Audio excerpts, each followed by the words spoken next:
reference this at some point during the conversation if it allows it to. This guy reached out to Dalton as a lead, same exact scenario, lower equity. I had a great conversation with him. He had a listing agent that was actually going to be coming to his house in like 2 or 3 days to take photos and hash out the listing agreement. He told me that he was going to cancel that appointment with them, and then he didn't, and he listed on the market. That was 105 days ago.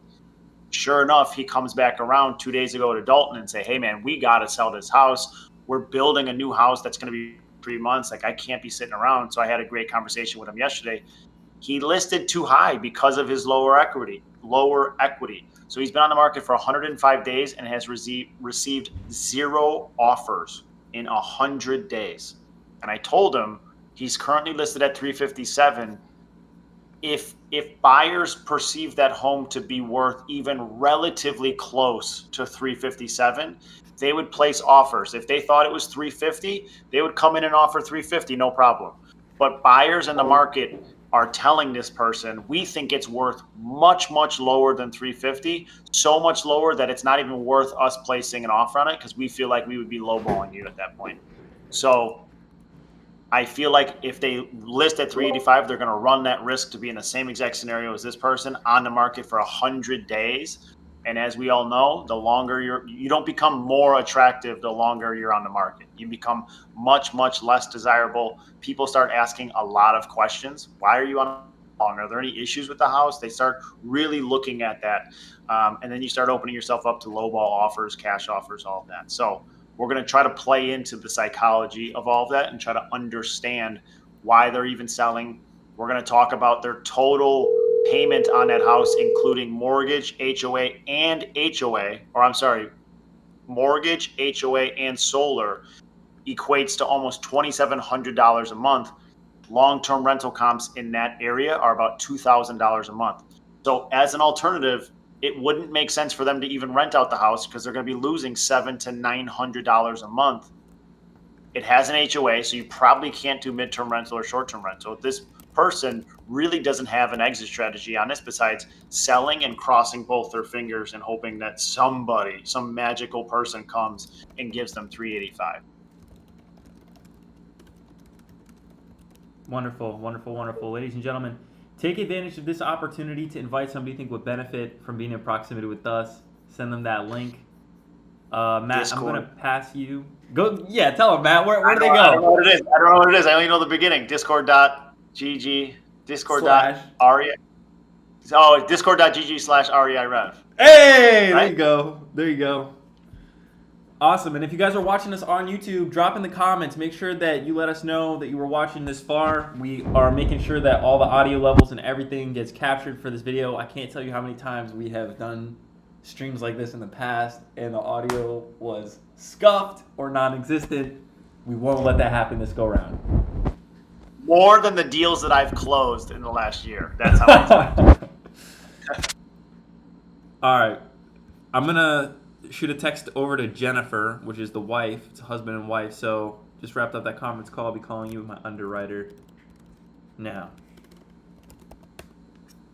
Okay. And then I'll shoot you a message with her number, and if you want to call me first on Google Voice and then add her to the call. Sorry, I wasn't listening. All I have to do is answer my phone? No, unfortunately. So okay, sorry. Say it again. You want to call me on my 301 number, and then we will add her to the call. So then I'll send you over her number. Just give me 1 sec.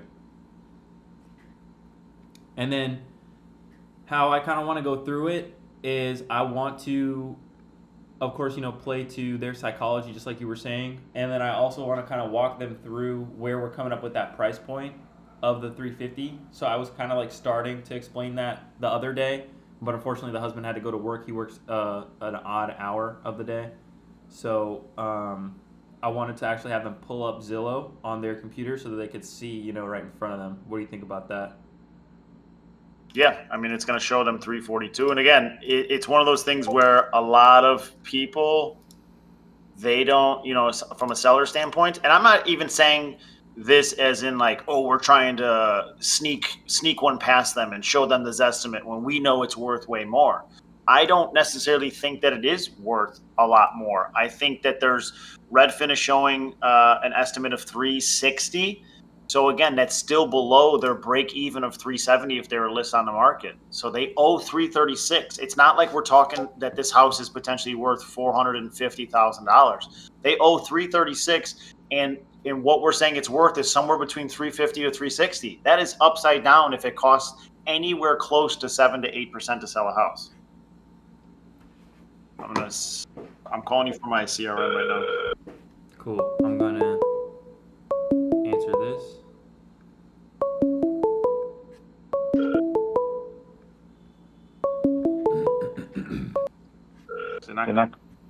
All right. So from here, what we can do is we can mute you on Discord, and I'll share my screen. Am I doing something? Yeah, so you'll mute yourself on Discord. I can mute you, don't worry. And then I will share my screen.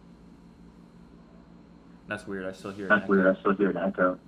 I know, I hear it on my side. I feel like I have to mute you. Like, I feel like I... Oh, that's what it is, yeah. So you have to mute me. So I will have to... Can you still hear an echo? No, I cannot. Yeah, because I just turned my volume down on my laptop. Can everybody hear me still? But I'm not showing... Hold up. Or can they hear me? They can hear me through your thing, right? Yeah, so I'm gonna share my screen here. I just want to make sure that I'm not blasting out the numbers or anything here. Okay, so we got Matt on the line here, ladies and gentlemen, with this property that we're taking a look at.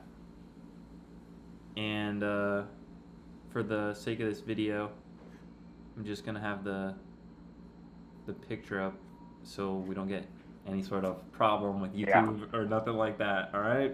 I have everything. I have everything that you sent me. I have it pulled up on tabs here. So I got the mortgage statement, I got the solar statement, and then I have both Zillow and Redfin listings. Awesome. This is it. This is finally the video where we do this correctly. The final countdown.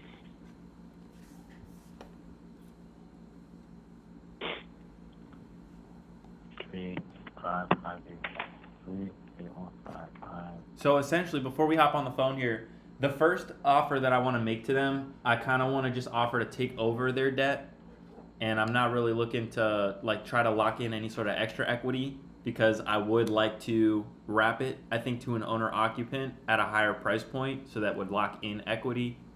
What do you think would be the exit strategy on something like this? Do you think that we would be able to wrap this to an owner occupant, and on top of, you know, mirroring the terms, maybe even add some interest to it? Yeah, so they have a 5.5% underlying. Am I supposed to be calling? You sent me their phone number. Do you want me to call or no? Yeah, you got to call them when you're ready. Oh, I have to call. Okay, did she respond back to you? Yeah, she's good to go. She's ready. Okay, so I just have to... Maybe I shouldn't have called you from my CRM. We'll figure it out. No, I'll be able to do it. So they have a 5.5%. So what I've been do I want to? How much do I want to? That's what I'm saying. That's what we got to talk about here. You know, what are we gonna offer these guys? What I've been doing. So what you can do is either you as the investor can lock up terms with the seller, obviously A to B. So whatever the down payment is, and we're going to try to perform it as a mirror. So that same mortgage statement that says they $2,400 a month plus solar plus HOA. Then we go find an owner occupant that is willing to pay higher monthly payments, a higher interest rate, and a higher purchase price. So now we have locked in equity, and we're making cash flow. Or you can turn it into almost a straight assignment, a creative assignment to the owner occupant. So just pitching it in the exact terms that you have to the owner occupant. You're not even looking to stay in a deal. You're not looking to make the cash flow. You're just looking to assign and wholesale the deal. So whatever terms we lock up, we lock that up with an owner occupant, except we just increase the down payment, aka entry fee. So if they agree to, let's just say $5,000 cash to close, we market it to an owner occupant for 10 or 15,000, but they get all of the reduced monthly payments. They get it for the exact mortgage balance and everything else. So it becomes a very good deal for that owner occupant because they're not getting those trumped up monthly payments, interest rates, and purchase price. They're getting what we're getting. They're just paying what the normal way. An investor pays the higher price because of the wholesale fee. The owner occupant's doing the same. We just, me and Carter closed on his first deal today. Just got his wire. That deal was the exact scenario. So instead of me staying in the deal or selling it to an investor to then wrap it to an owner occupant at an increased rate, we sourced the owner occupant directly and gave that owner occupant the exact terms that we had under contract, except a higher down payment. So that way we're making our wholesale assignment fee there and they get the lower term. So it can be a very beneficial thing for that owner occupant in that scenario. And it's also beneficial to an owner occupant in the other scenario too, if the investor stays in and trumps it up. But it's much easier to find that owner occupant on the lower monthly payment and interest rate than it is on the higher. So this is likely it has to be a wrap for the most part, because again, long-term rents are 2,000-ish at best, and they owe $2,500 just on the mortgage alone. Then they got the HOA and the solar. So, and it's probably got an HOA of 90 or so bucks, and I'm guessing that HOA says it has a rental restriction of some sort, 6 month minimum, 12-month minimum. So there's no alternative short-term rental or mid-term rental possibilities. Maybe they will tell us on the phone, or they'll be able to send us HOA stuff, and there are no restrictions, and now that's great. It can be opened up otherwise. But if those restrictions are in place, we got one option here. So the idea would be to say, hey, if we could give you $5,000, let's just say at closing, can you give us enough time in this contract to go source this owner occupant out of our database? And we're going to be transparent and upfront. Like our goal here is to find that owner occupant. We already have a database. We already market on a daily basis. Hundreds of dollars a day are spent towards marketing to owner occupants and owner finance.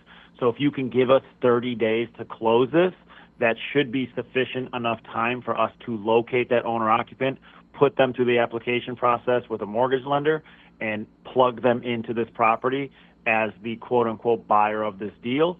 And the seller will get their $5,000 that we all agreed to. They're getting a fully approved owner-occupant buyer, like on this deal that we just closed today.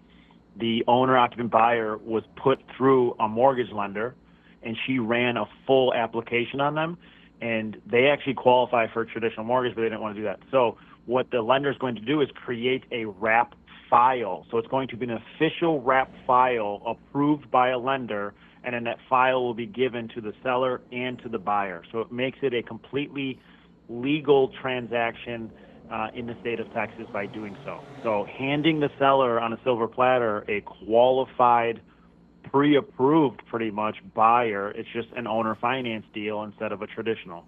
So if they can give us 30 or so days to close this, we want to incentivize them to give us more time, and we're going to incentivize them by probably giving them some money. 2% of their total debt on that property is $7,000. So if we can start at like 5, we can probably definitely easily find an owner occupant that bare minimum is willing to pay $10,000, which realistically, all the Florida deals that I have right now, the entry fees are $20,000 to $25,000. The Texas deal originally started at $35,000 and went down to $30,000 for that entry. So if we can get somewhere close to 5 and they're okay with that, and they can give us 30 days and they know that we're looking for an owner occupant, I'm guessing we could easily find, especially in Cape Coral, somebody for $15,000 and probably closer to 20. So that's the goal for this scenario, and that's my new. Me and Carter had like an hour-long conversation. I think we may have a certain buyer looking in Florida right now. Yeah, true. Yeah, that's a good point. So because we have 5 deals right now in Florida, and I've been running ads like crazy, I have 65 leads in the last 2 or so weeks, all owner occupants. So in theory, I may already have a buyer for this, owner occupant wise, out of the leads that I already collected in the month of June for the other Florida properties. So this might be something that can get done really quick, but if they can give us 30 days to really market it and really, get it in front of the right people, we can incentivize them by saying, we'll give you $5,000 in that situation. So that way you're not losing any money. You're not wasting additional time being on the market and potentially writing a check. We will write you a check for $5,000 at closing if you allow us to do this route. Because that's what I'm doing now. Me and Carter talked about it for an hour. That is 100% my conversations now with sellers and listing agents when they ask me, like, what are your plans with the property?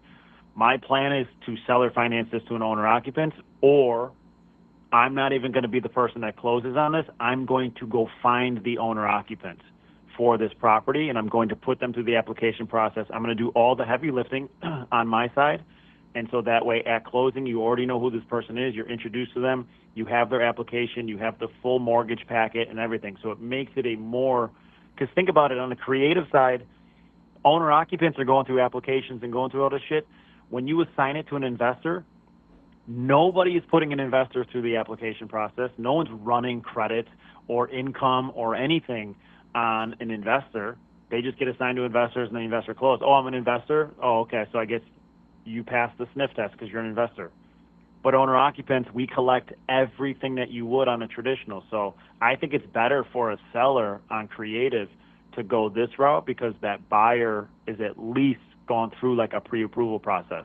We've collected pay stubs, W-2 information, credit checks, all the necessary things. Awesome. Well, I'm excited. Matt's talking numbers that I like to hear. So let's call up Jen and Michael and present this offer to them and see if it's something that they'd be willing to accept. Matt, how do you want me to do this? Do you want to do most of the talking, or would you prefer that I talk to him? If you want to just introduce me, I'm happy to do all the, I can do all of it if need be, get into the intricacies. First and foremost, I'm going to do what I always do, and I want to make sure they understand the process, because again, there's no point in talking numbers if you don't understand the process, or you're uncomfortable, or you have questions or anything. Let's get all that out of the way first. Make sure that you're on the same page, you understand the what ifs and the possibilities. Then if you're still in the game, cool, now we can talk numbers now that we got that out of the way. So we just want to cover that, and then we can talk numbers. Perfect. Well, let's go on ahead. Let's give Jen a call, and I'll introduce you, and we can go from there. All right. So I'm gonna call. As soon as I call, I'm gonna click over, and if you hear anybody, you say hi, or I'll be quiet. Got you. Here. 2, 3, 9.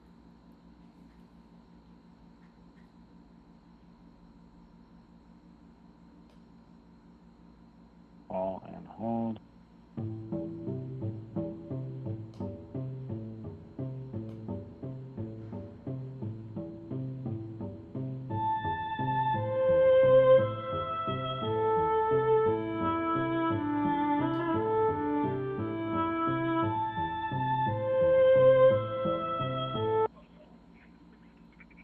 Hey, Jen. Hello.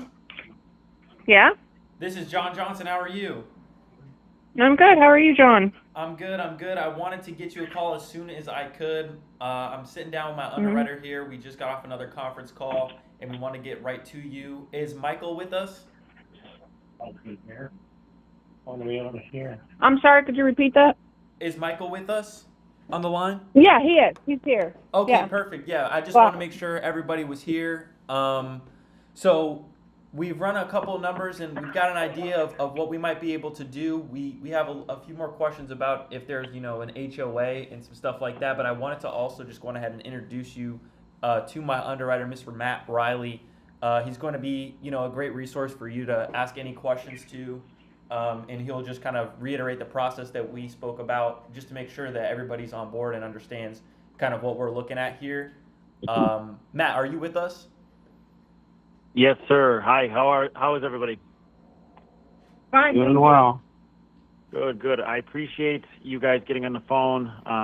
I know that this can be a little confusing, so I just wanted to be able to get on the phone with you guys in order to go over any questions, concerns. I know John had spoken to you a few days ago or over the last couple of days. And again, I know this is kind of an untraditional method of purchasing, so I just wanted to have that opportunity to be able to discuss everything over the phone with you. Okay. So I always say during these conversations, we can talk numbers right away, but I don't think that's really worthwhile until we talk about the structure itself, just to make sure that you fully understand, if you have any questions on the actual structure, anything that maybe you've thought about over the last couple of days. And then once we go through that and all questions have been answered, then we can talk numbers in terms if everything else makes sense to you. Does that sound fair? Yeah. Okay, perfect. So just at this point with your current conversation with John over the last couple of days, I know he briefly touched on it. Do you have any questions up until this point that you've been thinking about the last couple of days? Well, something that I didn't really think about too much until I started thinking about it at work. The last conversation was, if I understood him right, he said I would 90% of the cost would be taking off. Does that mean there's going to be a 10% cost on me as far as showing on my credit report? Oh, no, sir. So in terms of, here's what I'm going to do just because I like to explain it in a certain way. So I'm going to explain it from the beginning, and then maybe part of what I'm saying will make sense to what John already has told you. So basically, what we're proposing here is what's referred to as a wrap. So the way that I explain it is, I know that might sound confusing, but you're probably more familiar with it than you even realize. So when you purchased this home and you were at the closing table, signing closing documents, and you obviously had financing in place and you were signing those documents, some of those documents were closing documents, some of those were mortgage documents. Inside those mortgage documents was a promissory note, aka mortgage, and a deed of trust, or in the state of Florida, it would be a mortgage deed, between you and your lender. In this scenario, we're putting the same exact things in place between you and the buyer. So a promissory note, aka mortgage, will be created between you and the buyer, plus a mortgage deed.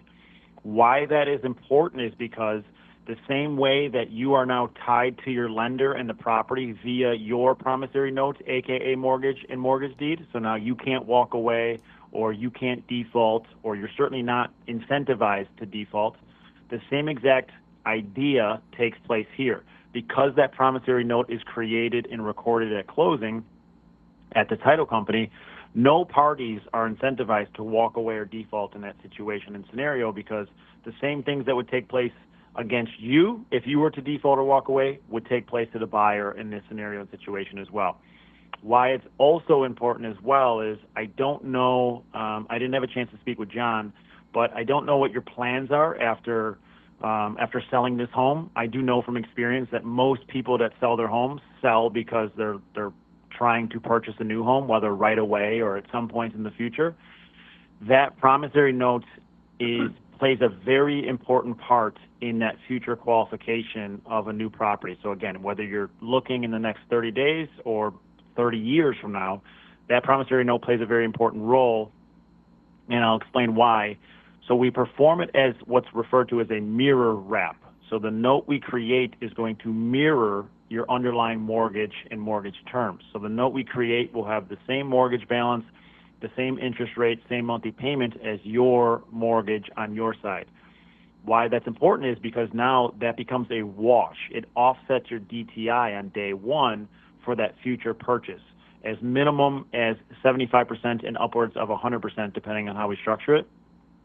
The same idea that if you were to rent out this property, and I always use the round number example, let's say your mortgage was $1,000 a month, and let's say you find a renter for $1,000 a month, that new lender of yours on that new purchase is going to take $750 of that rental income, or 75%, and they're going to offset your DTI, your debt to income, to help you qualify, assist you in qualification on that new purchase.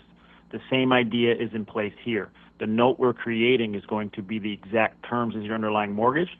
So at bare minimum, it's going to offset 75% of your DTI, allowing for future qualification on a new home. Okay, well, what we've been, I'm sorry to interrupt you, but no, it's okay. Well, we've already been qualified for a new home, and that's selling this at 100%.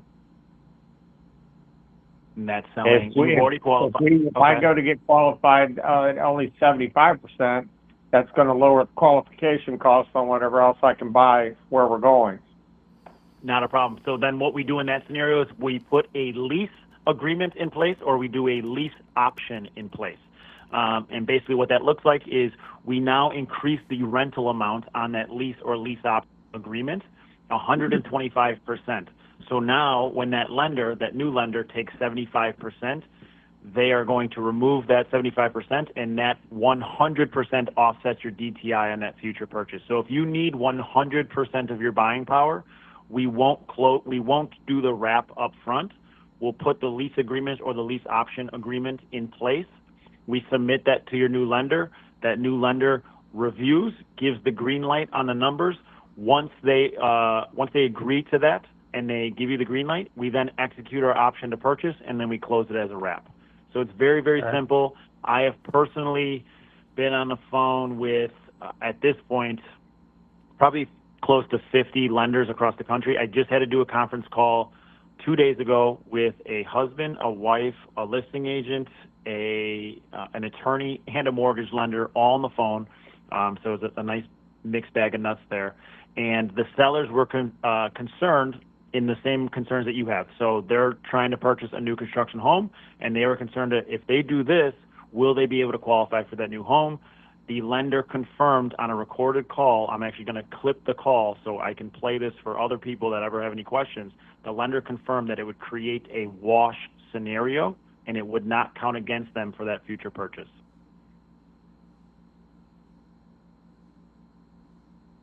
Okay, so basically, does that make sense? If we were to come to an agreement, you would be speaking with our finance company for the new house anyway. If need be. I do always recommend, I never want to, because I can't speak in guarantees, right? I think there's 300,000 mortgage lenders across the country. Each one of them has a different rules and regulations and overlays. So just because one lender says yes doesn't mean the next lender in line is going to say yes as well. So what I always recommend in these scenarios is I don't want to tell you something that might not end up being true. I know it to be true from the dozens and dozens and dozens of transactions and lenders, but maybe your one specific lender you're working with isn't going to like it or approve it. So I say we go under contract on this house that you're selling here, then we work with your new lender simultaneously. So we just get the green light from them. Once we get the green light, we close both together at the same time. So I'm happy to work with that new lender and structure this in whatever way makes the most sense for them to get you into that new house while offsetting your DTI. Okay. But it's a very simple process. Usually, I just did one in Green Cove Springs, Florida. It's kind of a small city in Florida. I think it's Central Florida. And the sellers were VA, so they were veterans, and they only lived in the house for 1 or 2 years, so they had very, very little equity in the home, and they were building a new construction home, and they had the very same concerns that you have, where, hey, we need all of our qualification to go purchase this new home. So I plugged in my mortgage lender, Matt Bell. I don't receive money for referring him. I just think he does very, very good work, and he's very well versed with creative and in these types of structures. I plugged him in. We structured it how he wanted it and needed it to be structured. And within 48 hours of connecting them, he got them the green light and the approval to purchase that new home. And then we closed it as a wrap, as I mentioned. So always absolutely willing to work with that new lender on your new purchase if needed. Okay. So anything outside of the DTI or qualification, I know that's always a big what if. I know that's a big scare, in terms of, hey, I don't want to do this and then find out I can't qualify, and then that screws up every plan you possibly have on the purchase and relocating and whatever else you got going on. So again, that's why I never want to close this without getting the 100% confirmation from your new lender. So if we can get that 100% confirmation from your lender with this structure, are there any other questions or concerns on your side? No, not right now. Okay. What does your timeline look like for whatever your next event is going to be with the new home? Well, I'm supposed to be at a new job in 3 weeks. Oh boy. Okay. Yeah. That doesn't mean that Doesn't mean that we have to have the house done in 3 weeks, Right. because she could stay Good. here. Okay. Yeah. yeah. Good. Okay. Perfect.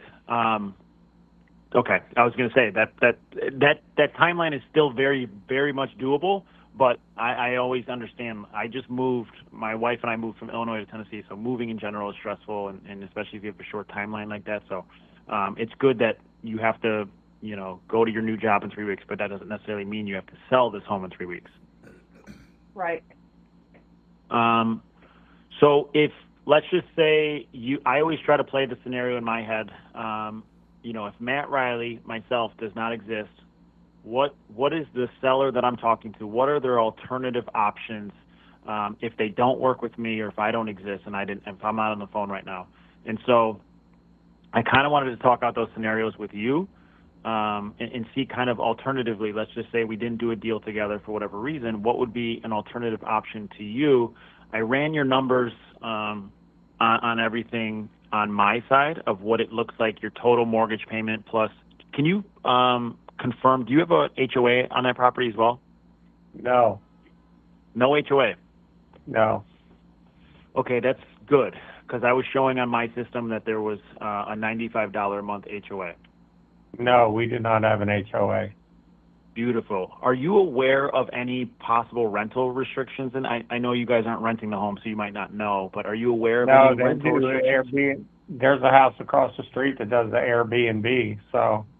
Okay, that's good news. So, so in terms of what would you do alternatively if Matt Reilly doesn't exist? I ran it again. Your total between your mortgage and your solar is somewhere a little over $2,600 a month.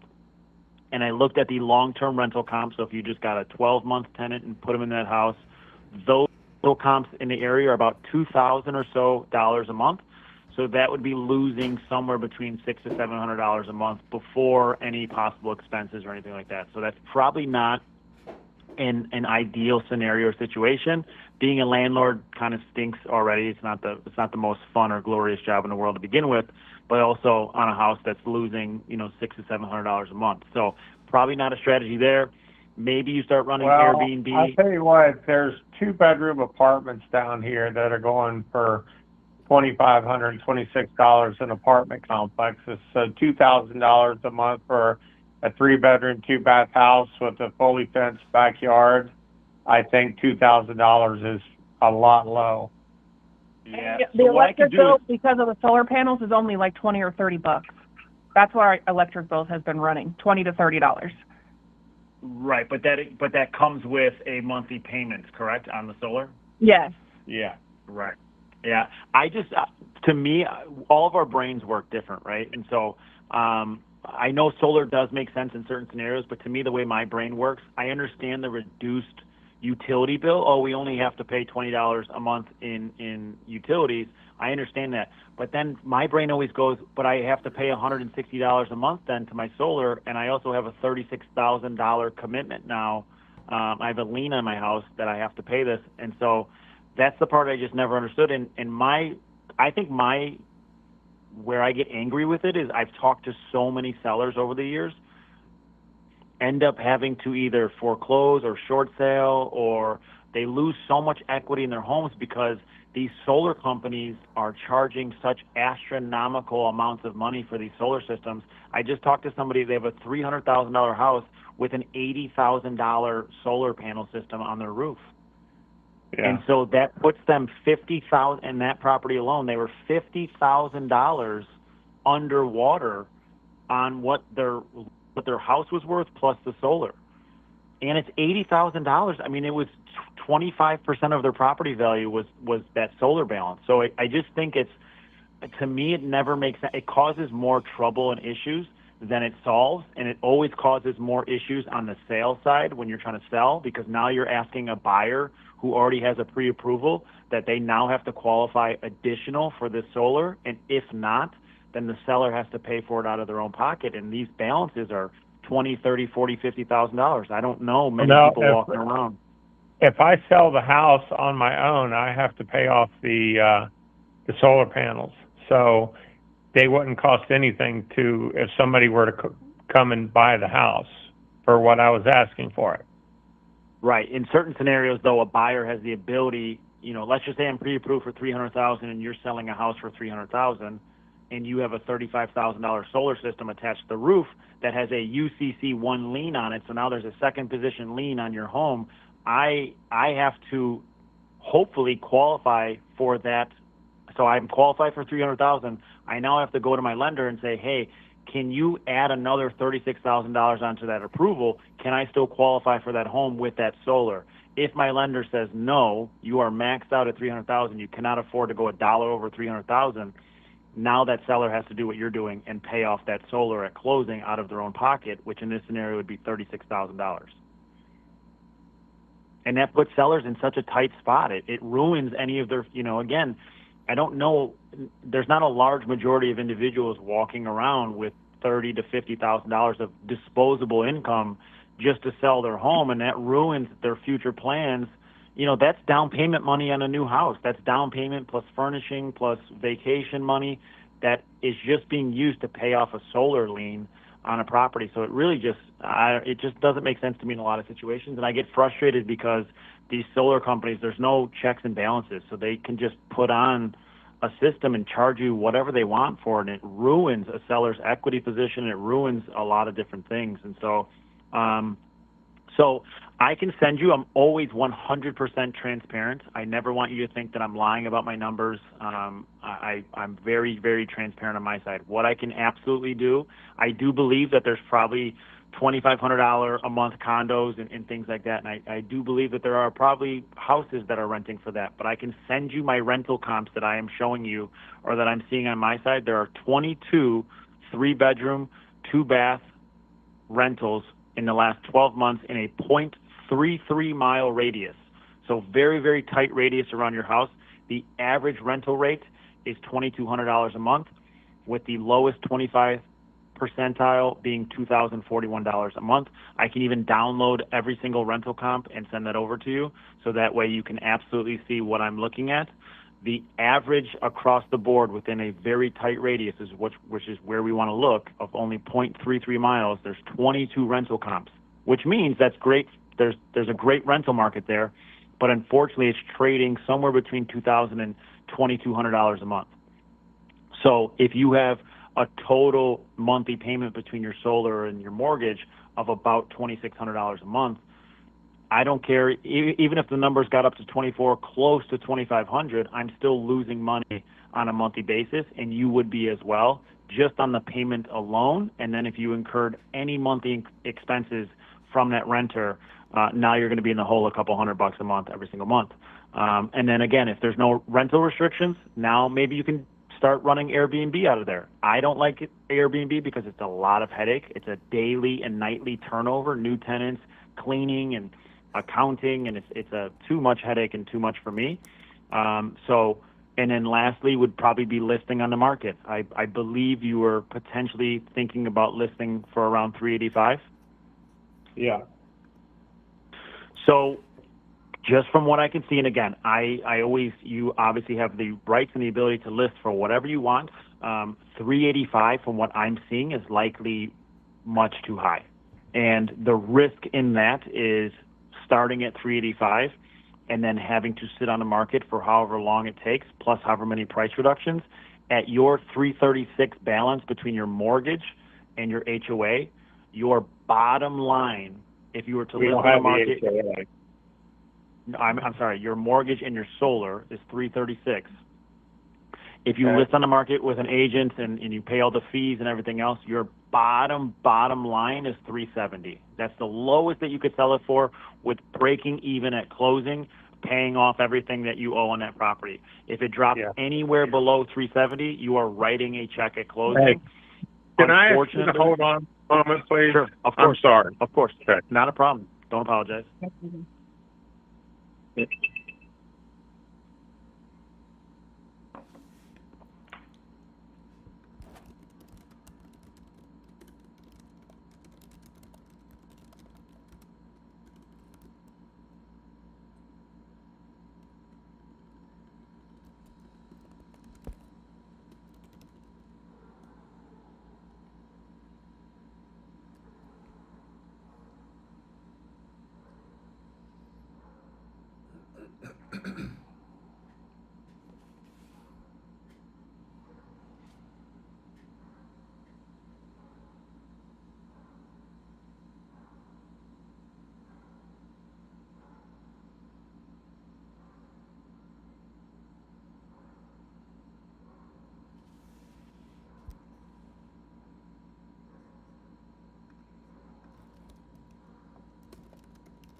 Okay, we're back. Sorry about that. That was an emergency phone call you had to take. Sorry. Not a problem. I hope everything is okay. Absolutely. Yeah, good. So again, 385 bottom barrel is 370. At 370, you are breaking even. You're not getting any money at closing. My concern is that I don't think that the property is worth 370. I think we're probably somewhere closer to the 340 to maybe 360 range, where with that is already starting off at losing money. And again, I'm happy to share anything I could see. You can even go on your own Zillow listing. I don't necessarily use Zestimate to come up with comps, but a lot of buyers do, and unfortunately a lot of buyers agents do too, because they're lazy and they don't like to run numbers or look at stuff. Right now, your Zestimate on your home is showing $342,100. So that's already $40,000 or more dollars short of what you plan on listing it for. And I always give an example. I was just talking about it with John not too long ago. There's a gentleman in South Carolina, obviously completely different market, but similar idea. He came to me 100 days ago, 105 days ago, I think at this point, before he was about to list his home. Similar situation, lower equity. He's got some stuff going on. They were planning on building a new construction home. And we talked everything out, had a great conversation. His name is Chris, answered all the questions. He said he was going to cancel the appointment with his listing agent and we were going to do a deal. Unfortunately, we did not do a deal. He decided to list the home. I'm not mad at that. Business is business. 105 days later, which was two. Your name's Matt, right? Correct. Okay. Hey, Matt, I have to leave for work right now, but what I'm going to do, I'm going to three-way myself into my wife's phone so I can still talk to you and be in on this phone call while I'm driving. Okay. Okay, so hold on just one second. I'm going to put myself in. All right. If you can pull this off, you're a much better man than me. I would not be able to figure that out.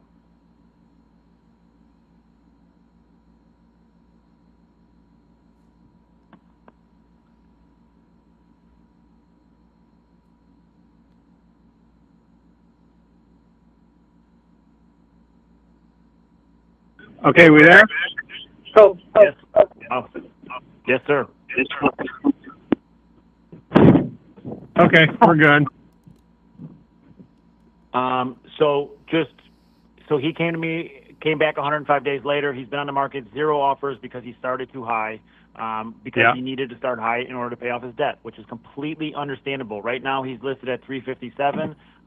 He thinks the home is worth 350. I don't believe so. And I told him, if a buyer or the entire market thought that your home was even worth remotely close to 350, you would have received offers at 350 or close.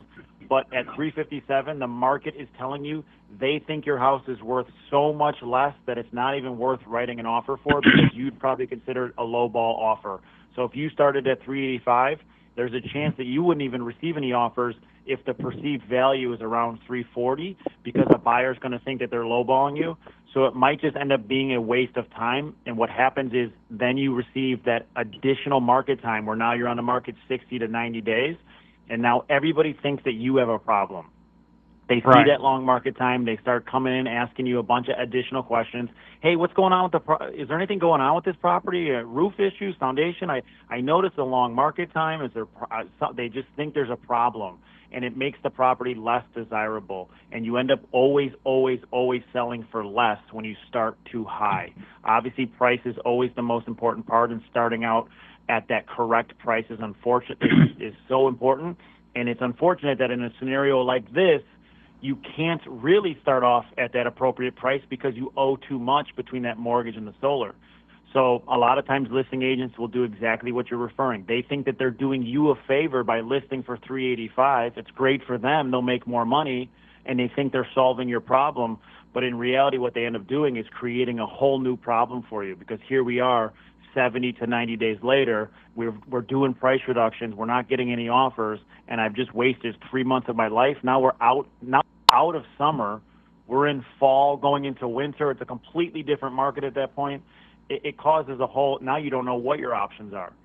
So what I would like to propose, and again, you are absolutely free to go to the market. I wish you the best if that's the case. I never wish ill. I'm not saying like, oh, I hope you go to the market and receive no offers. I hope you get 10 offers on the first day and you get exactly what you're looking for. But if that's not the case, what I can do is actually put something together in a much shorter time frame. That's a guaranteed time frame. Now we're not talking what ifs. Hey, if you go on the market, we don't know when that house is going to sell, right? It could be the first week. That's what I hope for you. But it could be 100 days, like my guy Chris in South Carolina dealing with the same situation. And he's calling me with his wife as well. We just talked for an hour yesterday, and they don't know what to do. Their listing agreement is about to expire on the 25th. And he doesn't know if he's going to relist, if he wants to do a deal with me. He's more confused now than he was 100 days ago. And I don't want to see that take place if we can avoid it. So if we were to do my structure, and what would it need to look like for it to make sense to you? I need cash out to where I can have a down payment for the new house, obviously. And I need cash to where I can move myself up there. I totally understand now, and I understand that as a concern. Can you play that scenario out for me? In what other scenario besides mine would you have the ability to receive that much money at closing? Well, we were just speaking with a guy who was gonna give us the 380, but the contract he was trying to propose to us, the lawyer said that that's not good because they technically, at the end of the time frame, they don't have to give you money, and they're only out $100. So. Oh yeah, they were trying to do $100 earnest money. Yeah. Yeah, that sounds like a complete waste of time. Yeah. So, we told them no. Good. But, I mean, that's where I'm sitting right now. I mean, I've been approved for, my wife and I have been approved for $200,000 on a new house. I don't know. I guess I'm approved for 200,000 with no money down. I don't know. They've had me looking at $225,000 homes, thinking I'm putting $25,000 down to get it down to the 200,000. So that's where we sit right now. I see. Yeah, they're to be fully 100% honest and transparent, and I would love to be able to give you $25,000, but there isn't a world that exists where you would be walking out with $25,000 for that property with the current debt obligation you have on it, with the mortgage and the solar, and for what the fair market value is for that home. Again, I wish your house was worth $450,000, and this was something that, you know, could make sense in that situation. But there's not a world with me or on the open market. Even again at 370, you're breaking even. You're not walking out with $1 at closing if you sell that house for 370 on the open market. And at 385, you know, you're maybe walking away with 15,000 at the best case. I'm talking you list it and you get offers full asking price, no seller concessions, no price reductions. I mean, golden goose, buy a lotto ticket scenario and situation. You're walking out with 15. So I just don't see a world. How much do $25,000? How much do real estate agents charge? So this is the big issue going on with agents right now. There's a lawsuit that took place because a bunch of nonsense. But commission is negotiable. And don't let an agent ever tell you that that's not the case. Commissions are negotiable. So I would say the average, and again, they are negotiable, the average listing agent or the listing agreement is going to be somewhere between 5 to 6%. And that percentage will be split between the listing agent and the buyer's agent. Because if you're listing on the market, most people that are coming to see your house are going to have a buyer's agent with them, and that buyer's agent is going to want to be compensated. So usually it's about 5 to 6% for a listing agreement to put your house on the market. And then when you actually sell your house at the title company, it's going to cost you anywhere from probably 1 to 2% in closing costs with the title company. That includes title company charges. That includes money that your lender is going to charge to close out your mortgage. That's going to include paying off your solar. That's going to include your property tax prorations. In Florida, just like a lot of other states, you pay your property taxes in arrears. So what that means is your property taxes that you pay this year are for the occupancy of last year. So at closing, you pay money out of your proceeds to the buyer, property tax prorations, for the time that you occupied the property for the payment that they are going to have to pay for the property taxes. So property tax prorations, so it costs about, on average, 8% to sell your house on the market. So when I plug in those numbers, 370 minus that 8% estimate, you are breaking even at your 336 requirement. And from 385 to 370 is only a 4% price reduction. And I have a stat here that I can absolutely send you.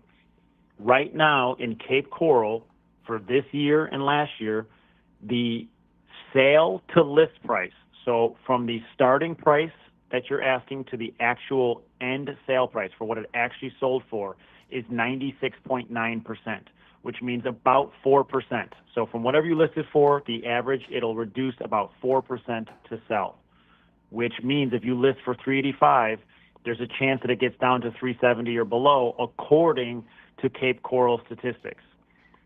Okay. There are also, right now, 39.3% homes with price drops in Cape Coral. That is a 4% increase year over year. So that's a 4% increase from last year to now. 40% of the homes in Cape Coral have done at least one price reduction.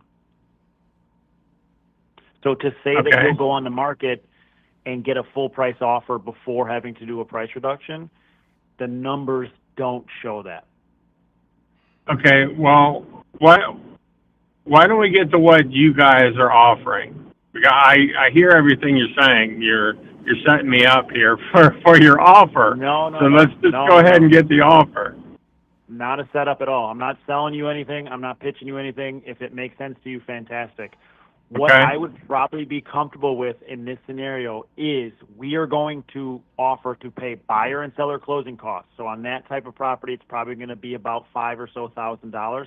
We will pick up that check. We will write that check for buyer and seller closing costs, and then cash Okay. to you at closing, probably somewhere around $5,000. Okay. Because in the way that, again, going back to full transparency, you owe $336. I pay, let's just say, $5 at closing for the buyer and seller closing costs. So now I'm all in at $341. I pay you another $5. I'm in at $346, close to $350. I'm buying that house for full retail value. I'm not coming in with a cash lowball offer and offering you $300 or $250. $336 is what I'm taking over. That's the note we're creating, is for those balances and payments. And then I'm paying an additional, let's just say $10,000, $5 for closing costs, $5 to you. I'm all in right at full 100% retail value on that home. So I'm not getting, a smoking hot deal by any means, but it can make sense to a certain degree with those types of numbers. Yeah, but the $5,000 won't even rent the trucks I need to move up there. What does that cost? To rent the trucks to move up there was $5,500 alone. Yeah, that's about, yeah. We moved from Illinois to Tennessee, and I think it was That's a long move. Where are you going? Cape Coral to where? Cleveland, Tennessee. Oh, is that middle or? Where are you at, Tennessee? I'm in Franklin, so I'm about 30 minutes outside of Nashville. Yeah, you're over close to where my son lives in Clarksville. We're going on the eastern side. It's basically Chattanooga. Okay, yeah. I've been trying to drag my wife out there since we moved here because I want to go see some trails and I want to get out there with the dog and go to Gatlinburg. Yeah, that's a plan too, for sure. Yeah. We got here and a month inside, my wife got attacked by hornets on a trail. So since then she told me no more. So I'm slowly but surely getting her back in the game. We'll see. Gatlinburg is nice, especially in the wintertime when the lights are up. Yeah, that's what I've been wanting to see. I've been showing her photos since moving in. I want to go check it out. So maybe when you get down here, I'll be able to motivate her to go out there. So I completely understand. If we could, again, maybe cover the cost of the moving truck. Let's just say $6,000. And I'm gonna have to run my numbers again, but let's just say $6,000 cash to you at closing plus buyer seller closing costs. So that makes it somewhere around $11,000. Well, I can't commit to that right now. I'd have to discuss everything with my wife. Of course, I got a boss over here too. Yeah. But I mean, if that's the best you can do, then we'll discuss it and see what we think, and then we can get back with you or John. Who I don't know who you'd rather us call back. You can reach out to either or. It doesn't matter. If you call John, he doesn't answer. You can call me. And yeah, I mean, I'm pretty close on those numbers. And like I said, I always want to be fair. I've been a seller in these scenarios and situations just as much as I've been a buyer. So I always try to be as fair as possible. I was also a licensed agent for 6 years. So I try to put each and every hat on in these transactions and scenarios to see. I try to come in as fair as possible because, again, I want you to be as happy as you can be at closing. I know it's still stressful and there's a lot of, things that take place at closing, so you can't be 100% happy, but I want you to be as happy with me, at least, as possible at closing and feel like you're able to 100% go to that next stage of your life and the new house, the new job and everything else, and you're not mad for whatever reason and feel like, but like I said, I do this full time. I've been doing this full time for 11 years. I've done a lot of these in the last year.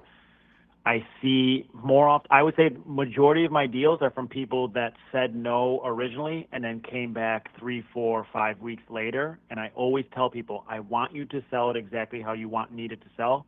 What I will have to say though, disclaimer, my numbers today likely will not be my numbers in 2, 3, 4, 5 weeks time. They will likely have to be readjusted because I have to. Well, we're not gonna wait 2 to 3 weeks to make a decision. So. Right. And I just always, again, want to be fully transparent and throw that disclaimer I out. hear it. It's not a pressure tactic at all. I want you to make whatever decision makes the most sense. Let me ask you this. Let's just say, hypothetically, I said, Matt, you know what? That's great. We want to do it. Let's do it today. How long before it would be done? Just hypothetically. At the closing table? Yeah. I would say realistically, on average, and again, being fully transparent with you, my goal with this property is to find an owner occupant, someone that's going to want to live in the home under owner finance terms. I already have a database. I spend a couple $100 a day in marketing for owner occupants. I have 5 properties right now in Florida, so I may even have a buyer for this without even realizing. I would say on average, we would be able to close this out in probably 21 to 30 days. Okay. But that's contingent. As long as title comes back. Go ahead. I'm sorry. So I want to understand, is this a guarantee that you guys are going to purchase it, or is it a guarantee that you're going to try to sell it to somebody else? It depends on what numbers we land. It depends on what numbers we land on, right? Like there's numbers in my head that make sense to me, and then once we get outside those numbers, it's only going to make sense to that owner occupant. I just got done with a deal in Belton, Texas. It was going to be for me, and I was going to purchase it and then seller finance it to an owner occupant at increased monthly payments and purchase price and down payment and everything else. So I'm now making money on a monthly basis. We ended up getting outside of my comfortability in terms of what the seller was asking for in terms of down payment and everything else. So it no longer made sense to me to purchase that deal. So what I did was I went in my database and I found them an owner occupant. I put that owner occupant through a mortgage lender. They filled out the application. We got their credit, their employment, their W-2 information, pay stubs, everything. Got them essentially pre-approved, and I handed the seller that owner occupant on a silver platter that agreed to all the terms that we already agreed upon, and we just closed that deal today. So it really just depends on what terms we end up coming up with. If it comes to the point where it's outside of what would make sense to me as an investor, I can be conservative at times. So sometimes it just doesn't make sense to me, but I deal almost exclusively with owner occupants. And I'm very confident that, especially in this area, I may already have somebody because of the other deals I have. I have 2 in Wimauma, Florida, and Sun City Center, Florida, which is 30 minutes south of Tampa. I have one in Edgewater, Florida, on the other side of Florida, and then I have 2 others as well. So again, just in the last 2 weeks, I've collected 65 owner-occupant name, phone number, email information that want to connect with me on these properties. So I'm very confident that I may already have somebody for this property, depending on the terms. But no matter what, if you and I agree on terms and you say, whatever, okay, let's do $6,000 plus buyer seller closing costs. If I find you an owner occupant, they are agreeing to those terms, and you're still going to receive that $6,000 at closing, plus your closing costs being paid for and everything else we agreed upon. Nothing will change in that scenario or situation. Okay, but what I'm getting at is let me think about how I'm going to say this, or how to say it. You again just said you would find a buyer. Yes, if sir. we say we agreed upon what you just said, that doesn't mean you were going to purchase it. Like if I said, okay, Matt, let's do this today. You said, okay, I'm going to purchase it. We can be done with this in, 21 days. Mm-hmm. Well, basically what you're not saying that. You're saying is if I agreed to the $6,000, you'd find somebody to do that deal because that's basically a little too much for you probably. If the numbers don't make sense to me, then I will absolutely go into my database and get that owner occupant to agree to an owner occupant, because and again, fully transparent, I'm an investor, right? So I have metrics that I need. I'm just trying to get a gauge on where you're at. I'm just trying to get a gauge on where you're at. Yeah, because I'm you know, if I say, okay, we'll do the 6,000, and then you say, okay, well, I'm going to find somebody to, then I know you're not interested at that money. If you're interested at that money, then I know I'm closing in a certain amount of time. You see what I'm saying there?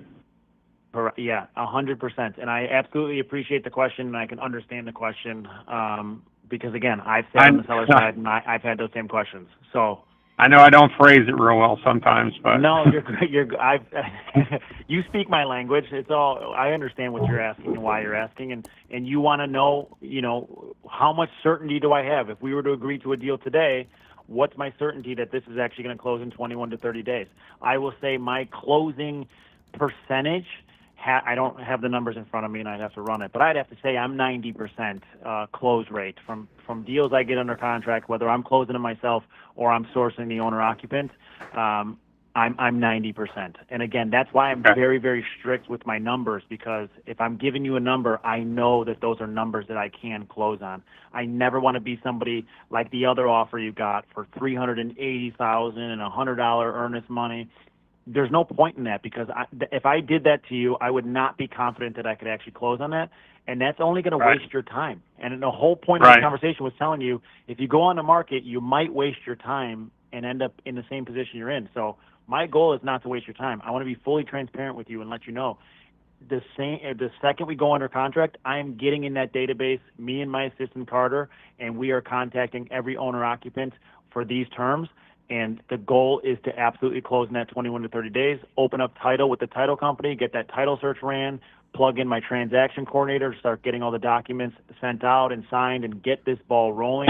And then, like I said, I'm spending a couple $100 a day in owner-occupant marketing to find and source owner-occupants. Okay.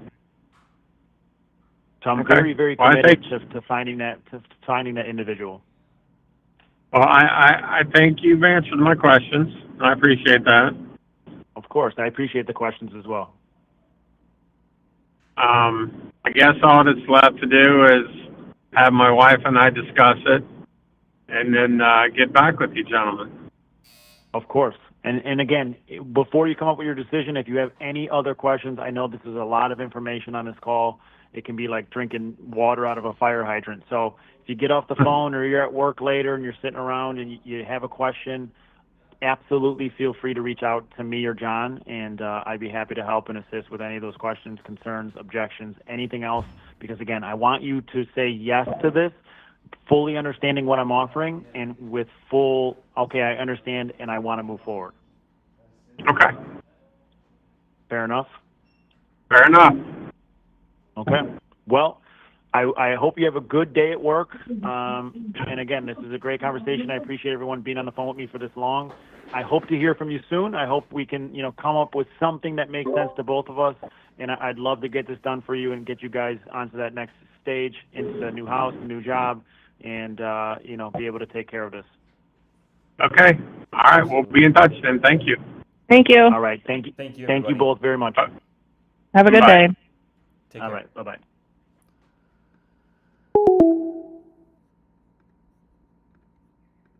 Ladies and gentlemen, we got Mr. Matt Reilly with the call of the hour. How you doing, Matt? I got a contractor here looking at a sink. So I'm kind of like going back and forth. You got a leaky sink? Is your refrigerator running? No, I had to go catch it, but Better go catch it. I sat on the sink the other day like a young man, that just is not smart. What were you doing sitting on a sink? Well, Andy said for a selfie. No, not for a selfie. I was sitting on the sink. We were getting ready to go out for dinner, and sitting on the sink, and I'm 200 pounds. The sink couldn't hold John Johnson, so it broke on me. But I'm getting it fixed right now, so there's that. But hey, man, I think that was an excellent call. I think everybody in here has something to learn from that call. And man, there's a lot to digest. Yeah, I'm telling you, like you try to make it quick, but I realize now, like I don't want to have quick conversations anymore. I do, trust me, I do. But at the same time, quick conversations, it never fails. It always comes back and bites me in the ass because a seller didn't understand something. You know, they thought they were agreeing to one thing, and then all of a sudden they see a document at the title company or the transaction coordinator sends them something, and they're like, "What the hell is it?" You know, so it takes time to have those conversations, but it saves time on the back end when you properly have all of those conversations. And that's why I called you from the CRM as well, because my CRM records every conversation that takes place. So in a real life scenario, I would do that on purpose and call from my CRM. So that way, that is a recorded call. You can hear me explaining every part of this transaction, you agreeing that you understand what I'm saying. So that way, you can never say later that you didn't understand or I didn't explain or whatever. I have a 40-minute audio clip of me explaining everything. And again, it just takes time, but saves time on the backside to be able to have those. And now, hopefully, all questions were asked and answered. So now he's going to talk to his wife. Now the next conversation should be as simple as, hey, we want to move forward, or hey, I know you said 6, can you do 7? You know, whatever, kind of going back and forth on the numbers a little bit, but it should not be a reintroduction to the same conversation and have another, like it should not be necessary at that point because we already did all of that on the front side. I just did one. Who sent it to? Somebody in here again, Brandon. Sorry, I don't know Brandon's last name, but he sent me a deal and a deal in Kentucky, and they received a creative offer already. And so the seller was kind enough to take screenshots of the offer he received and sent it to us. And I recognized the purchase contract. It's an older purchase contract, and I didn't really like how it was outlined. So I talked to the seller. Same exact type of conversation. It was a 40-minute conversation. I would say realistically, 25 of that was me just talking about the structure, going from section to section to section of what this is and everything else. Questions? No? Okay, boom. Then at the very end, I clipped it and I tried sending it, but it's too big. He said, because, pause. He said, because I spent the time with him to explain everything slowly to make sure he understood, he felt comfortable, could tell that I was experienced with doing this from talking to me, that if I could match the other offer, he would want to do the deal with me. So he wasn't asking me to go above. I could probably even get it for less than what they offered. But he said, if you can match it, I will do the deal with you because of how you were on this call and because you took the time to explain it. And now I have no more questions. The person that offered me this before did not take this time. He said he felt rushed in that conversation when they were trying to lock him up. And the person, yeah, Brandon right there. So Brandon's the one that sent me this deal. And he said he felt rushed on the initial offer. And so, again, creative is not the place to rush conversations. It'll always ultimately bite you in the ass. If you're doing cash and you lock somebody up for $100,000 and it's a great deal and it's a 7-day close for whatever it is, and that seller decides to change their mind and they're trying to back out of the deal, sure, you can file a memo on them. You can hold them to that contract. You can do all those things. In a creative, it's so tough to put your foot down and hold a seller because, like, realistically, what judge is ever going to see it in your favor that, like, you're trying to take over you're going to hold them to what? Keeping their mortgage in place post closing, and like it's just crazy. So it's like you never want to put a seller in a position where they feel rushed or forced or anything, because anybody that gets scared, their immediate reaction is to retreat. They're going to just be like, I'm too scared. I don't understand. I'm just going to get out of this thing. So those conversations are so incredibly important to have on the front side. Yeah, man. We got a seller that I guess was going through that exact situation right now. You know, he's been dodging all the calls. You know, all the calls. Haven't been. I call him my so calls many too. Different numbers. I can't get a hold of this guy. My calls too. He's not like he's not blocking the number, but he's just not answering. It'll ring 100 times. And I'll Yeah, ring it's it. just he's not. Yeah. So, but yeah, like on this deal, 5% is 15 grand. So like bare minimum, getting a 5% down payment from an owner occupant would result in a $10,000 assignment here. Pretty easy. And again, you could probably push that to 20. I mean, what's But here's the deal, 20K of Matt. just 300,000? Where's my phone is somewhere else, but that 5% number, what is that 5% of? So what I would do in that scenario is if I want to get them to the three, I'm bad at math. So let's just say it's 300,000, right? And I want 5% down from the owner occupant. So I'll just increase, if I'm going to just plug in an owner occupant, right? I'm not going to buy this myself and then seller finances them and hire. I'm just going to plug them in. I'm going to assign it to an owner occupant. So instead of assigning it to an investor, just an owner occupant. If I want 5% down from them because I only have to pay the seller 2%, I'm just going to increase the purchase price from $300,000. I'll increase it 5%. So now the buyer, the owner occupant, is buying it for the 5% increase. And then after their 5% is the $300,000, which is the seller's mortgage. So they're still doing the mirror. I'm just increasing the purchase price, that 5%, which is their down payment. That's all I'm doing, which is still a great deal because most of the time, 300 is what they owe. That house is potentially worth 340 to 350. So if I were to buy this, I would probably sell it to them for 375. Right. So that was my next Somewhere. question was like, so say, we can get them to agree to allow us to pay off their debt, right? So they're not walking away with any equity. We're not securing any equity. We're not giving them much more than what we can, which is $5,000-$6,000 at closing, right? Max. My question is then, can we go and instead of just assigning this to an owner occupant to go live there, can we then create another note with that owner occupant and like wrap the wrap that we have to them with the adjusted terms of say maybe a higher interest rate and a higher purchase price so that we can secure equity and also receive a monthly payment? So what you're talking about in that scenario is, so I would buy this via a wrap, which is just a promissory note, and in its simplest form is just I'm purchasing it subject to, but just with a wrap. I'm recording a promissory note in a mortgage deed or deed of trust in every other state. Florida's a mortgage deed state. So I'm closing it there. I get the deed. Now I'm going to go seller finance this to an owner occupant.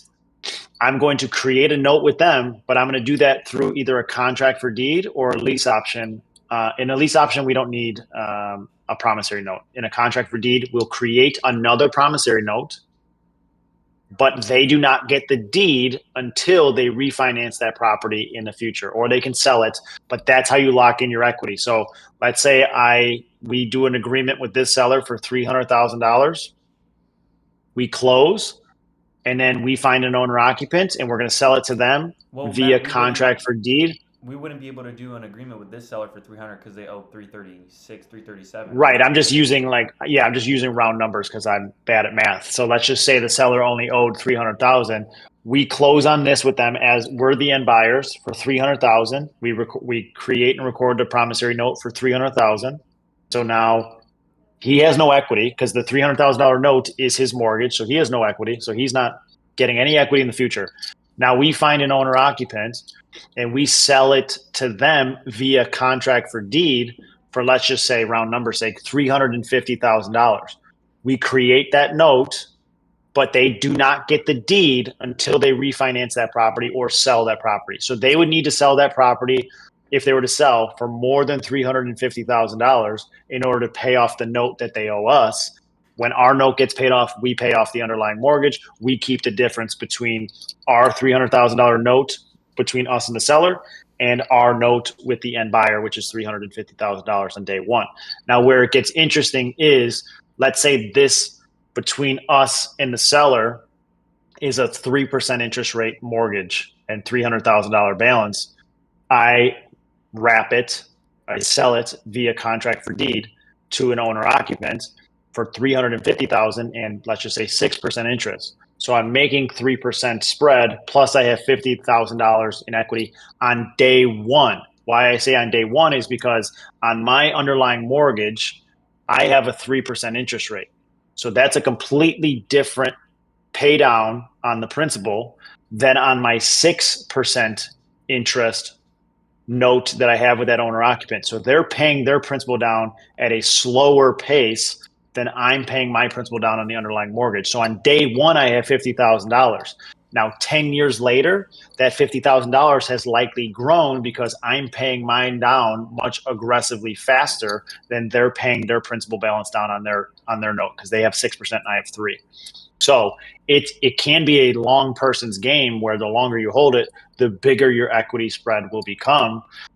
Or let's just say they turn around and sell it in 3 to 5 years, or they refinance it. I'm likely still walking away with right around $50,000 after all is said and done. So that's how you lock in your equity. Okay. So for something like this, obviously we want to take over their payments. We don't want to secure any equity they really don't have. Would a lease option make sense? Would somebody pay? So my question is, how is it that we get the most out of somebody for a down payment? Is it going to be a lease option, or is it going to be Contract for deed? Contract for deed. That's what it's going to be. Yeah. The two differences or main differences to contract for deed and lease option. Contract for deed, you do not get the deed, but it closes at a title company and you have what's called equitable interest in that home. So you have ownership to a certain capacity. You close at a title company, there's a promissory note. You are the owner of that home via contract for deed. You just don't have the deed until you refinance the property. In a lease option, you will have zero ownership in that home. You are a lease with an option to purchase. So until you execute your option to purchase, you are just a tenant. You have no ownership in that situation.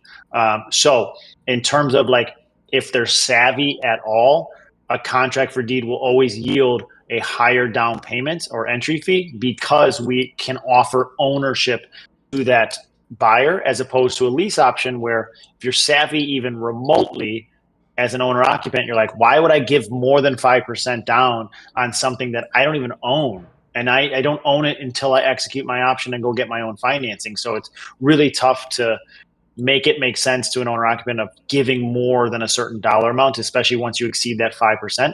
Because in a lease option, the option fee that they pay to move in is applied to their financing on the backside when they execute their option. So if I'm an owner occupant, and when I go get my financing, if I have access to a 3.5% FHA loan product, but I gave John Johnson 10% as my option fee, and I didn't structure it a specific way, well, potentially 6 to 7% of that money is just gone because the lender is going to take 3.5% of it, apply it to my down payment.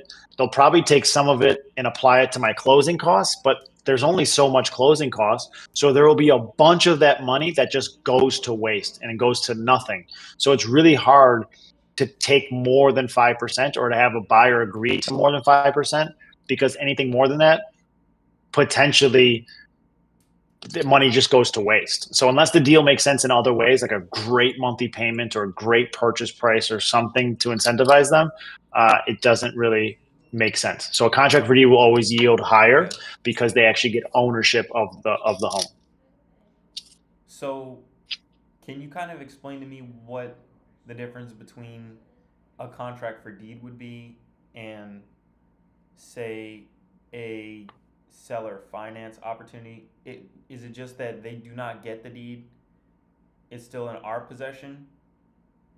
Yeah, so seller finance, the way that I say seller finance is if somebody owns their home 100% outright, because you can only, in a seller finance, you can only finance your equity in the home. So if you own your home 100% and there's no mortgage, you have 100% of the equity that you can finance to somebody else.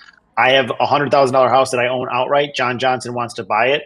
I can finance John Johnson 100% of my equity, $100,000 of my equity. John can put $0 down if I wanted to, or and if he wanted to, because I own it outright. If I just purchased a home and I have 2% equity, I can't really seller finance the house because I don't even own the house. The bank owns 98% of it. I only have 2% equity in this property. So in that scenario, it becomes tricky. So, but realistically, the two differences in those two is in a seller finance, I guess, or in a wrap scenario, or in a straight subject to, the buyer is getting the deed at closing to that property. The deed is transferring from the seller to the buyer. The mortgage is staying in the seller's name.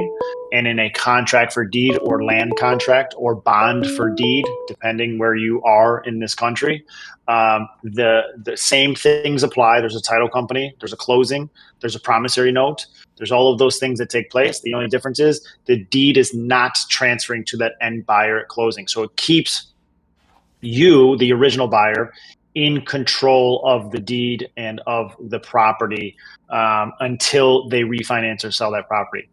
And I like that strategy. I like that, and I like lease options. We've talked about it before. I just talked about it with AB because I think AB is buying a subject to deal in South Carolina, I think he said.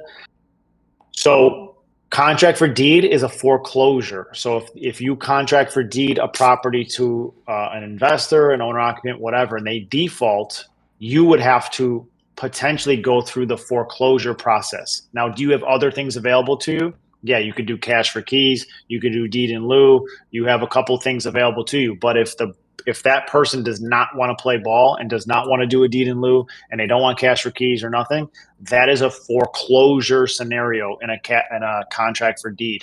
In a lease option, again, it's a lease with an option to purchase. So until you execute your option, you're just a tenant. In that lease option scenario, if that buyer defaults or walks away, stops making payments, that is an eviction in that scenario and situation. So it's a much shorter time frame, much less costly.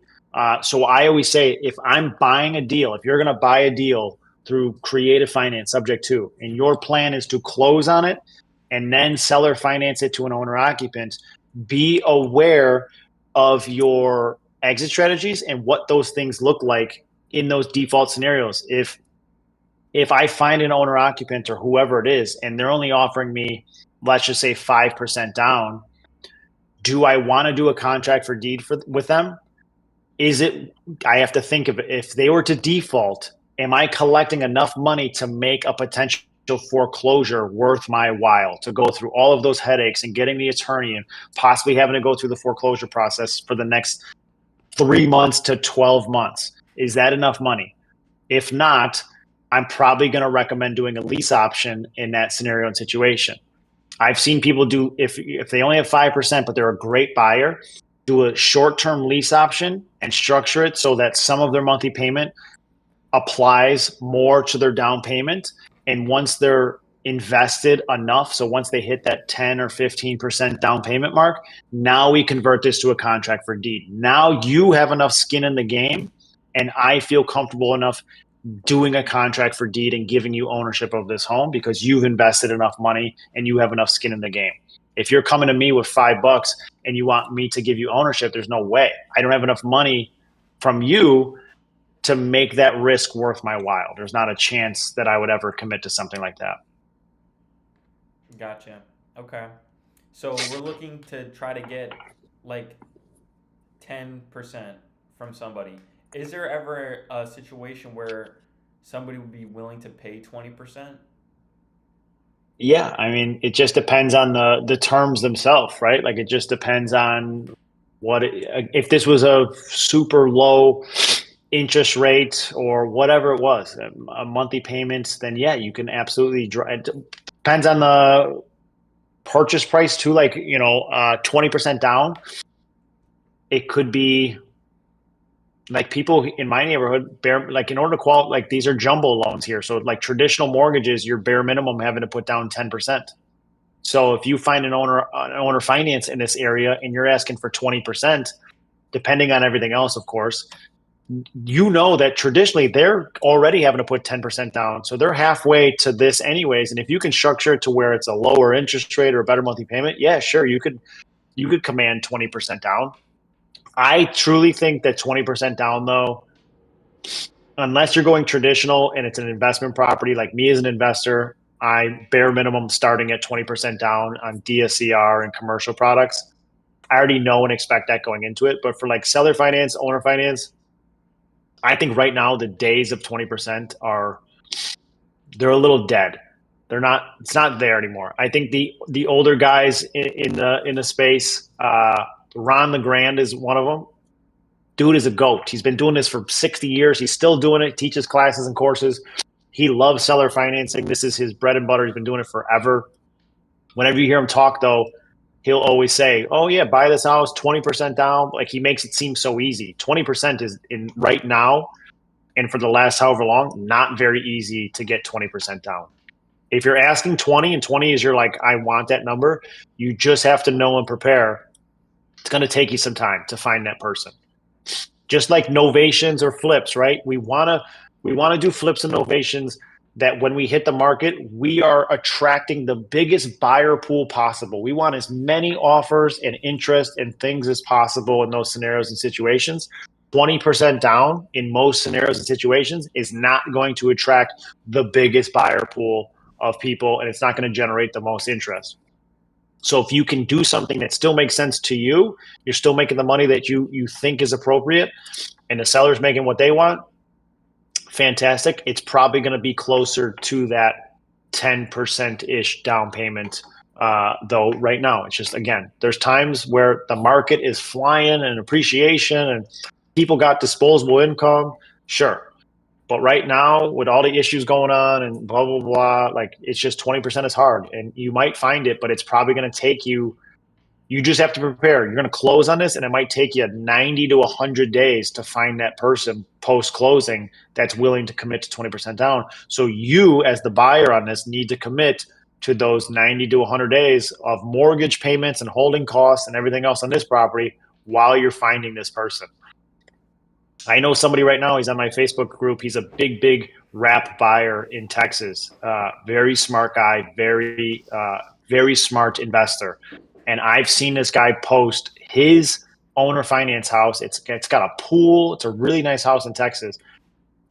It's got to be 90 days. I mean, I see this thing on my newsfeed all the time, and I've been seeing it for months now. And he's asking close to 20% down. It's like $50,000 down on a $300,000. So it's sometimes it just takes a while, and you have to be willing to eat that if that's the case. But I would say realistically on something like this, closer to 10% is probably realistic. 15 to 20K is well within the possibilities. And then maybe 20 to 25 is where I would probably cap out at. And they take care of closing costs, or is that all in? It just depends on how you structure it, but the way that I tell owner, where it gets tricky is owner, like you and I and investors, we understand closing costs and all that kind of stuff, right? We understand some of the intricacies of real estate. When you tell an owner occupant, like, oh yeah, your down payment's this plus closing costs, but they're like, what?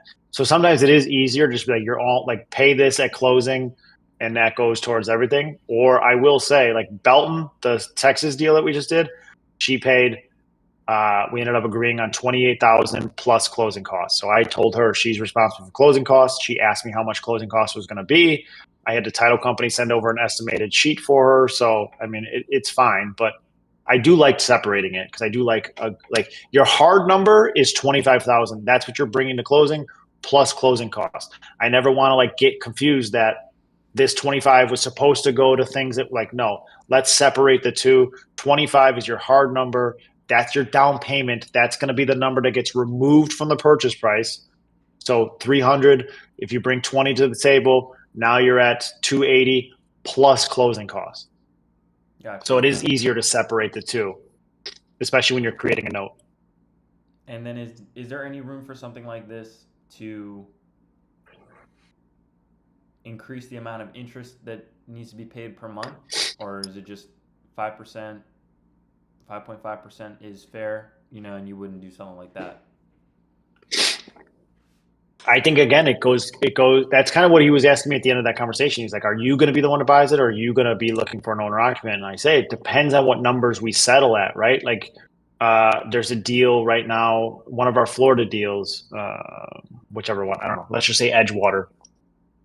once the seller started trying to change the terms, it got a little goofy where I was like, I no longer feel comfortable being the one that's going to buy this. So, but I am going to be able to find an owner occupant to take my place in this transaction who will be the one closing on this.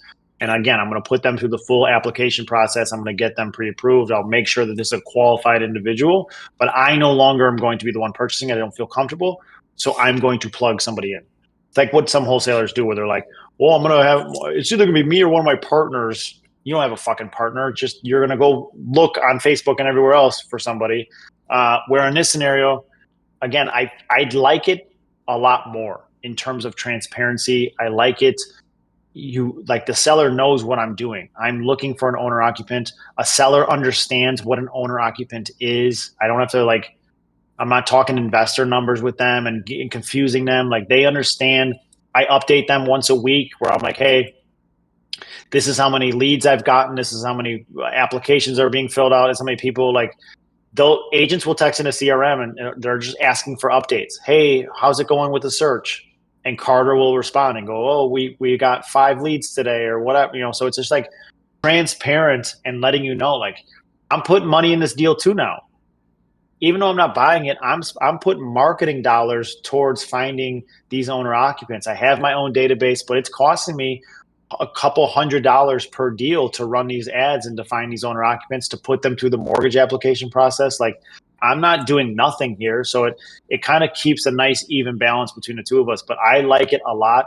And I think this strategy is the one that makes the most sense in this current market with creative, specifically subject to, because majority of people seller wise that are doing subject to are sellers that it purchased 1 or 2 years ago, and that's why they have little to no equity, because they've only lived there for 1 or 2 years ago. So 2 years ago, that seller who purchased 2 years before that, those were the 3 and 4% interest rates, maybe your 2.5% interest rates. Those monthly payments were real low. They could cash flow 100 different ways. It's a no-brainer, right? Well, the sellers that we're talking to today that purchased a year or two ago, those interest rates are starting bare minimum at 5% and getting upwards of 7%. I have a deal right now in Pensacola, Florida, 7% interest rate. So when that's not going to make sense to an investor, that investor pool is gone in that scenario. Investors aren't going to want to touch it, or they're going to want to lowball the shit out of me on that deal in terms of my entry. They're going to try to offer me $2 as their entry fee. So it's like, I'm not going to put in all this work to source the deal, talk to the seller, lock it up, run my numbers, blah, blah, to sell it at a fucking 60% discount to an investor. Well, who are the people that are still willing to pay full price? Because we're providing them a resource, owner occupants. So now almost exclusively my entire business model, when I'm locking these up, especially on these higher payments and interest rates, I'm going straight to the owner occupants. I don't even really want to talk to the investor. I don't even want to put it in front of them. I want to go straight to them because they're the ones that feel like they're being provided that resource, or they're not worried about cash on cash returns or long-term rental comps, or if there's rental restrictions or anything like that. They want to go there and go, oh my God, I love this. My kids love it. It's in a great school district. They're willing to pay for that emotion of living in a house and loving it. So those people, again, Belton, Texas, that deal, I was marketing it to investors for $25,000 entry plus closing costs. I was running completely separate advertising to owner occupants for $35,000. That's where I got the lead that came in, who we just closed on today. She came in at $35,000. And then we had some hiccups with a previous buyer. So I'm the one that reduced it down to $28,000. Otherwise, she would have been willing and able and committing to $35,000. So the owner occupant's the one that's going to be willing to pay the more money. So that's why I now made it like my business model. Like when I'm talking to sellers and listing agents, like this is probably what I'm going to be doing with this property. I want you to understand that when we go under contract for that 21 to 30 days, I am searching for that owner occupant to purchase this home. And here's what I'm doing when I find that owner occupant. I'm putting them through the application. I'm running them through a mortgage lender. I'm doing all of this. So I'm not just handing you a nobody off the street. This is a package for you on a silver platter. So you know exactly who's going to be servicing this mortgage and these payments to you, who you know that you're going to be in this relationship with. And now I'm collecting the same money. I'm getting my assignment, and I feel better about it because it's an owner occupant that is at least a vetted owner occupant. Where, Right. but like I said, before that, you're just giving it to an investor and you're not running any background. You have no idea. Right. So I like it because it creates more transparency on that side of things. And I feel better because it's going to an owner occupant and I'm likely getting more money. The same way novations make sense to you guys. You're putting it on a market trying to reach that FHA style traditional buyer because those are where you're getting top dollar. I'm going after the same buyer. The buyer that bought Belton, Texas can get qualified traditionally, but instead she got presented this opportunity, so she's going to go seller finance. So the same people that are giving you top dollar on an ovation with a traditional mortgage, with a traditional pre-approval, they're giving top dollar on seller finance too. Well, Matt, I really appreciate you making this call, brother. I don't want to take up too much of your time because I know you're a busy man. You know, you're going from conference call to conference call.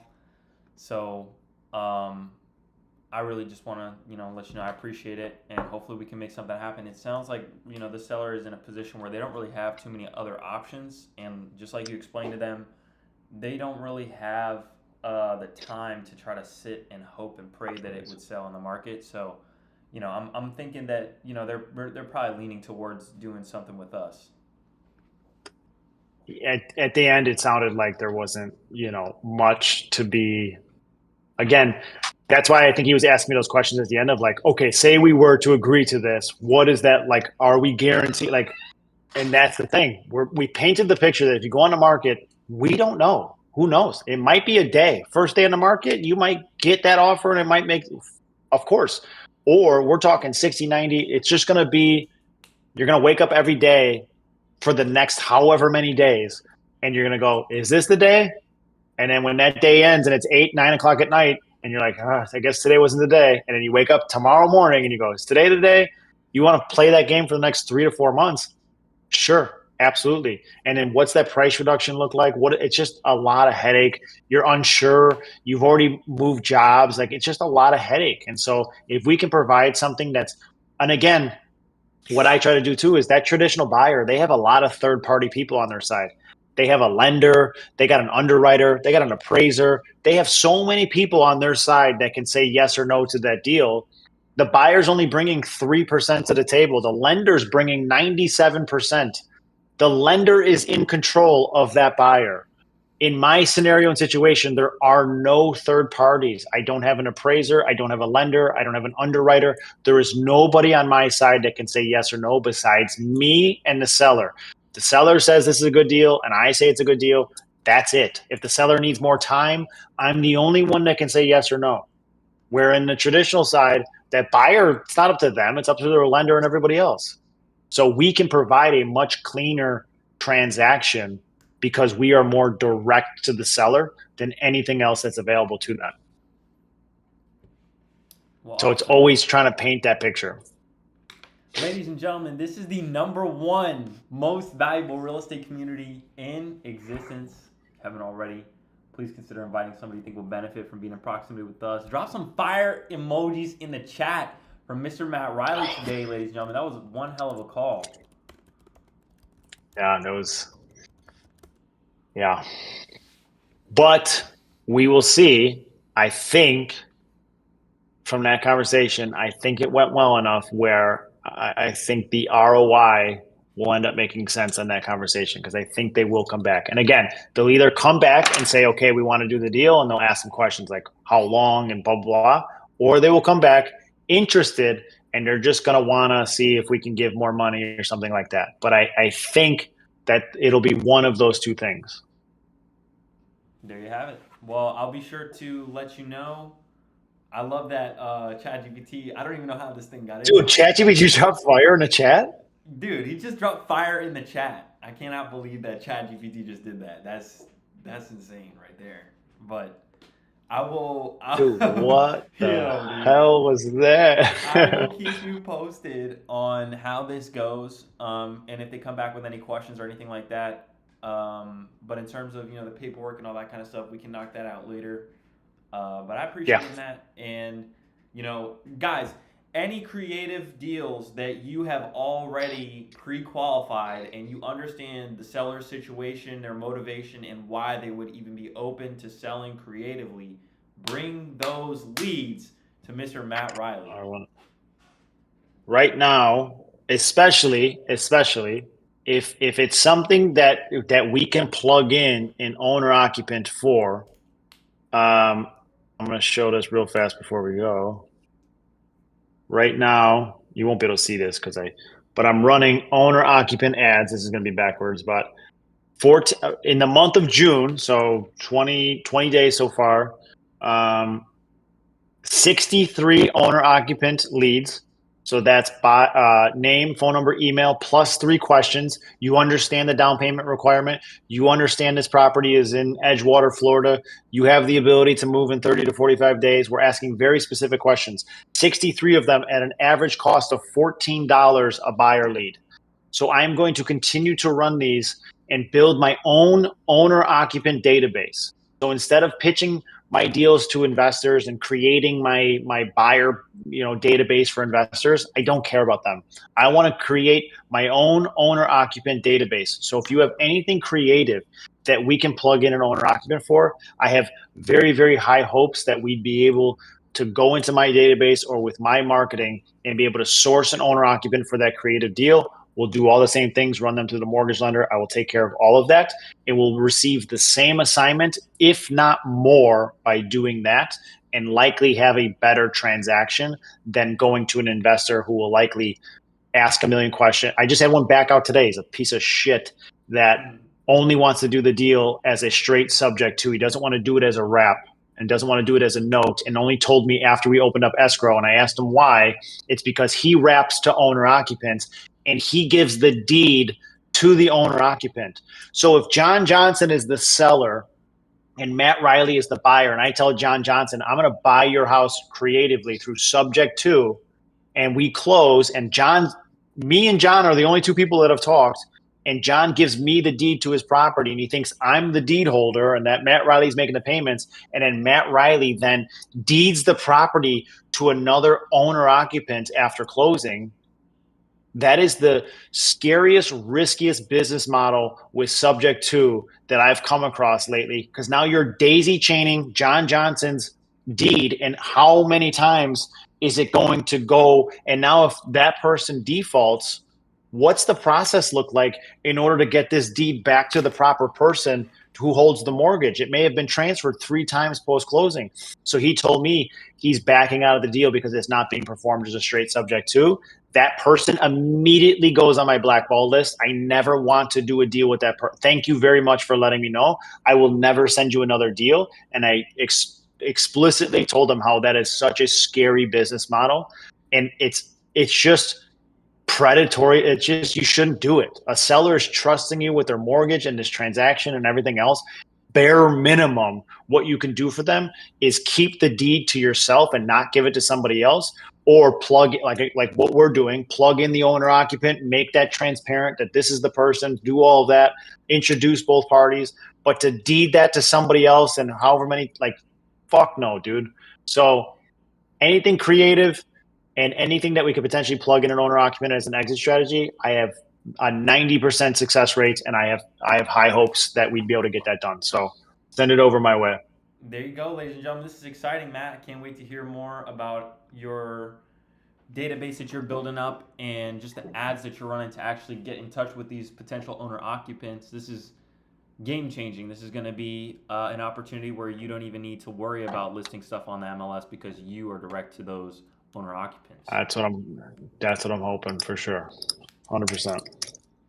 All right, ladies and gentlemen, this is the #1 most valuable real estate community in existence. Guys, make sure to drop some fire in the chat for Mr. Matt Reilly. We will catch you back here in the next one. Thank you so much, Matt.